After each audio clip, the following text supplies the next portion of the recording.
የናዝሬቱ ኢየሱስ እንኳን ደስ አለ ወንድሜ። ኢየሱስ ክርስቶስ ይወዳል። ኢየሱስ ይወድሻል። እንኳን ደስ አለሽ። እንኳን ደስ አላችሁ የአገሬ ሰዎች። ኢየሱስ የናዝሬቱ ስለ ኃጢአታችን ሞተ። እኛን ለማድረግ ከሙታን ተለይቶ ተነሳ። መጽሐፍ ቅዱስ ሲናገር ኃጢአት የለብንም ብንል ውሸተኞች ነን ይላል።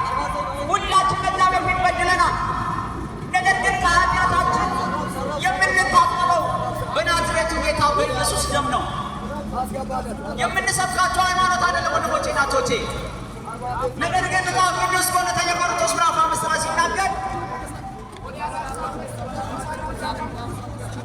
ከእግዚአብሔር ጋር ታረቁ ብለን እንለምናችኋለን።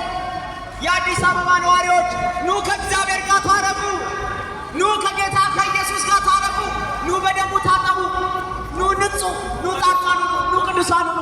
የናዝሬቱ ኢየሱስ ስለ ኃጢአት ሞተ ወንድሜ። ኢየሱስ ይወዳቸዋል። ወጣቶች፣ የአገሬ ወጣቶች ኢየሱስ ክርስቶስ ኃጢአታችሁን ይቅር ለማለት በቀራንዮ አደባባይ ላይ ራሱ አሳልፎ ሰጠ። እንኳን ደስ አላችሁ እናቶቼ፣ እንኳን ደስ አላችሁ ወጣቶች። you are so blessed። እግዚአብሔር ይርዳችሁ። ዛሬ ለማየት ዕድል የሰጣችሁ በእሱ አምናችሁ ንስሐ ገብታችሁ ጻድቃንና ቅዱሳን እንድትሆኑ ነው። ኢየሱስ ስለ ኃጢአታችሁ ሞቷል። እናንተ ለማጽደቅ ደግሞ ከሙታን ተለይቶ ተነስቷል። ኮንግራቹሌሽንስ አባቴ፣ ኮንግራቹሌሽንስ የኔ እህት፣ እንኳን ደስ አለሽ፣ እንኳን ደስ አለሽ፣ እንኳን ደስ አላችሁ።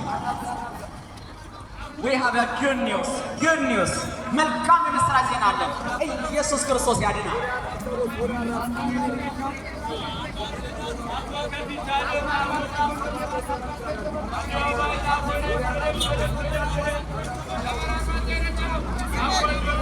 በማቴዎስ ወንጌል ምዕራፍ 10 ቁጥር 32 ላይ እንደዚህ ይላል፣ እኔ የመጣው ሰላምን በምድር ለማስፈን አይምሰላችሁ፣ ሰይፍን እንጂ ሰላምን ለማውረድ አልመጣሁም። እኔ የመጣሁት ልጅን ከአባት ሴት ልጅንም ከእናቷ ምራትንም ከአማቷ ለመለያየት ነው።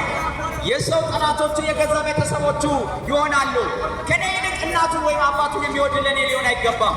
ከኔ ይልቅ ወንድ ልጁን ወይም ሴት ልጁን የሚወድ ለኔ ሊሆን አይገባም። መስቀሉ ተሸክሞ የማይከተለኝ የኔ ሊሆን አይገባው። ሕይወቱን